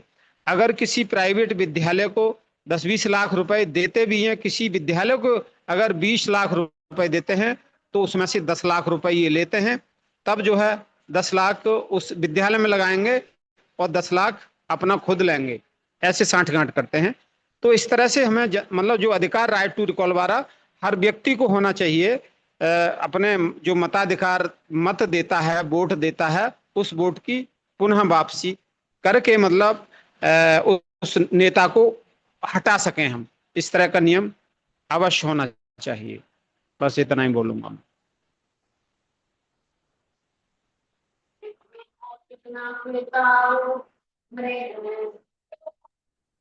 कोई और बताएं?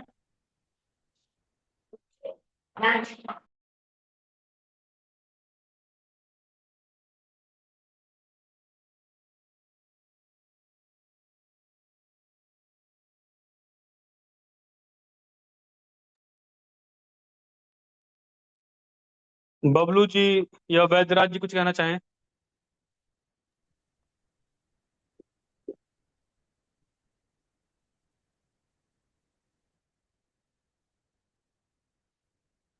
हम लोग अब प्रश्नकाल ले लें भाई साहब। जी ठीक है। किसी का किसी से कोई प्रश्न हो तो कर लें, क्योंकि समय लगभग समाप्त हो रहा है।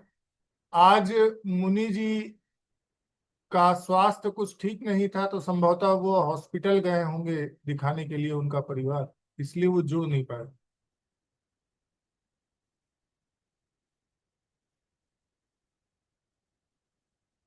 देखिए, दो बातें मैं रख देता हूँ। जी। एक तो रामराज जी ने जो बात कही, मंगला प्रसाद जी ने जो बात कही ग्राम सभा के लिए और जो है पंचायतों के लिए। एक तो ये समझना चाहिए, ग्राम पंचायतें थर्ड गवर्नमेंट, लोकल गवर्नमेंट कहा जाता है, तीसरी सरकार हो जाती है वो। तो वो सरकार का ही एक भाग है, वह समाज का अंग नहीं, जबकि ग्राम सभा जो है वह समाज का एक भाग है। यहाँ पर जो अधिकार दिए भी गए हैं वह कार्यपालिक अधिकार है, संवैधानिक अधिकार नहीं है। जब तक संवैधानिक अधिकार नहीं होंगे तब तक जो है उनमें कोई सक्रियता आएगी नहीं। अर्थात अभी जो है कार्यपालिक अधिकार है, और कार्यपालिक अधिकारों के कारण जो है उनमें निष्क्रियता दिखाई देती है। एक तो ये बात है। दूसरी बात जो है मंगला प्रसाद जी ने जो कही कि संविधान सभा बनी और उसके बाद जो है जो संसद बनी, तो संसद ने अपनी शक्ति का प्रयोग करके और संविधान सभा को समाप्त कर दिया। मुझे ध्यान आता है परसों जो है नरेंद्र जी ने एक बात रखी थी, और नरेंद्र जी ने कहा था कि भारत की ही नहीं दुनिया की ही ये स्थिति है, किसी भी देश में संविधान सभा नहीं है। और उसका एक कारण जो मुझे दिखाई देता है कि संविधान सभा को सिर्फ ये मानकर चला गया कि संविधान सभा का सिर्फ एक ही काम है, संविधान का निर्माण करना, और जब संविधान बन जाए तो उसके बाद उसे डिसॉल्व कर दिया जाता है। तो जब संविधान सभा का आप यही मान करके काम चलेंगे कि संविधान सभा बनी, संविधान बना दिया और उसके बाद संशोधन से लेकर सारे अधिकार संसद को दे दिए जाएं, तो फिर उस परिस्थिति में जो डिसॉल्व हो ही जाना था उसे। तो यहाँ पर जो है शक्ति की बात नहीं है, एक वैश्विक सिद्धांत की बात है। हमने ये सिद्धांत विश्व से लिया है कि उसका एक ही कार्य ही है। हम लोग बैठकर विचार करते हैं तो हम लोग ये समझते हैं कि उसके एक नहीं, पांच छह कार्य हैं। जब हम और कार्य देखते हैं तब हमें दिखाई देता है कि वास्तव में संविधान सभा की आवश्यकता है। उस समय लोगों ने विचार ही नहीं किया कि संविधान सभा और क्या क्या कार्य करेगी।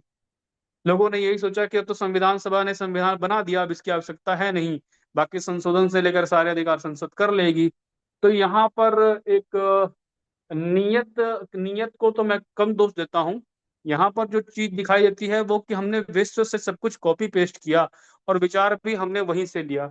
अगर हम ये मानकर चलते कि इलेक्शन कमीशन ऑफ इंडिया की नियुक्ति भी संविधान सभा के द्वारा होगी, अगर हम ये मानकर चलते कि संविधान संशोधन का अधिकार भी संविधान सभा के द्वारा ही होगा, अगर हम लोग ये मान करके चलते कि संविधान सभा जो है वह तंत्र के तीनों इकाइयों के बीच में समन्वय का काम करेगी, तानाशाही से रोकेगी, अगर हम लोग ये मानकर चलते हैं उसी समय कि तंत्र की इकाई तीनों इकाइयां संविधान के अधीन हैं और संविधान सभा संविधान से ऊपर होगी, तब तो ऐसी समस्या नहीं आती। हमने बहुत सारी चीजों पर विचार नहीं किया। हमने यहाँ तक विचार नहीं किया कि संविधान सभा के न होने पर तानाशाही के चांसेस बहुत बढ़ जाते हैं। ये वो सारे कारण है जो सिर्फ हम लोग विचार कर रहे हैं। उस समय कितना हुआ होगा और कितना नहीं हुआ होगा, ये एक कारण मुझे दिखाई देता है कि संविधान सभा को डिसॉल्व कर दिया गया होगा। जी।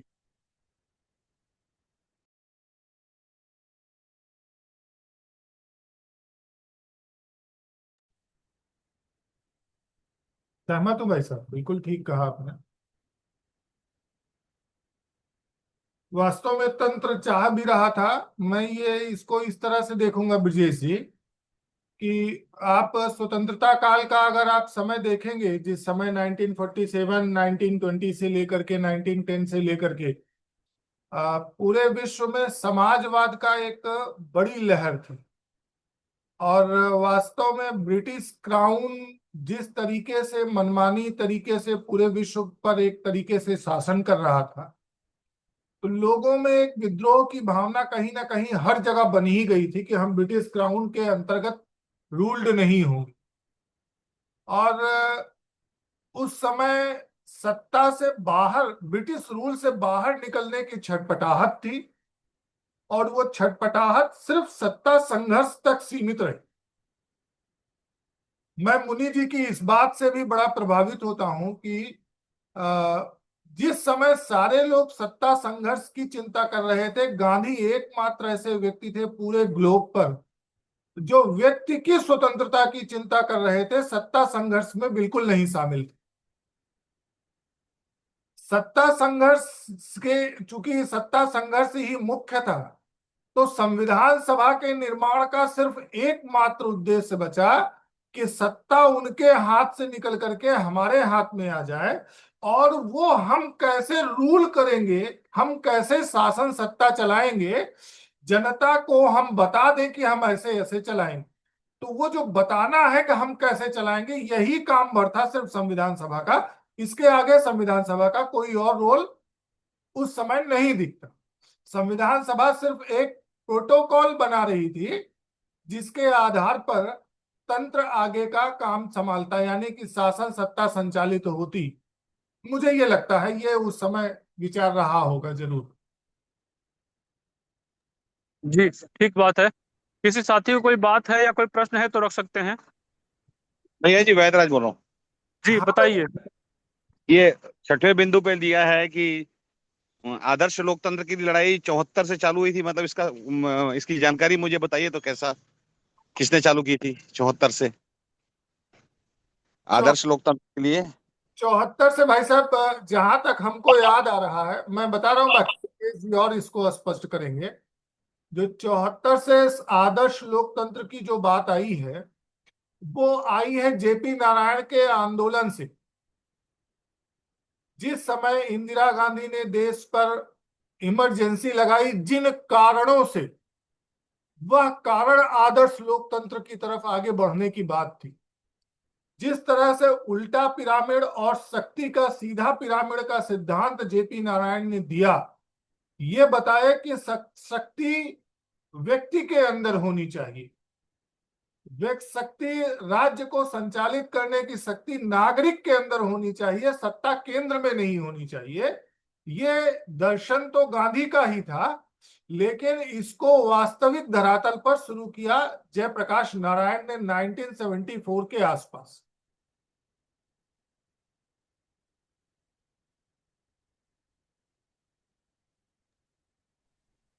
आप जो कह रहे हैं बिल्कुल ठीक है, वही स्थिति है। जेपी ने ही जो है लोक स्वराज्य को ढंग से समझा और वहीं से ये मूवमेंट खड़ा हुआ। लेकिन वो मूवमेंट जो है वही सत्ता और समाज के मध्य संघर्ष था।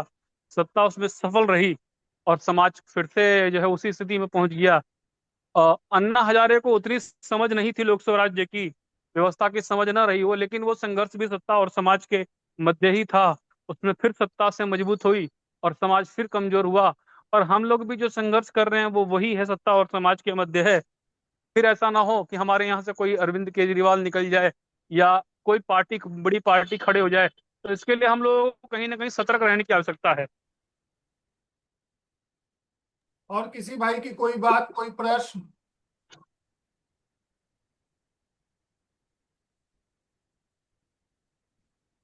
विजय जी भाई साहब कल का कुछ विषय बताएंगे? हाँ विपुल जी बताएंगे कल का विषय।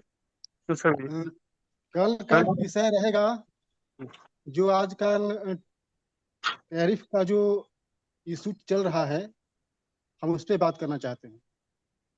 अच्छा, हाँ हम विचार कर रहे थे कि टैरिफ, अमेरिका ने जो टैरिफ लगाया है उस पे फायदा है, नुकसान है या अपॉर्चुनिटी है, कैसे इस अवसर का लाभ लिया जाए, ठीक किसान कितने प्रभावित होंगे, ये सारे विषय रहेंगे।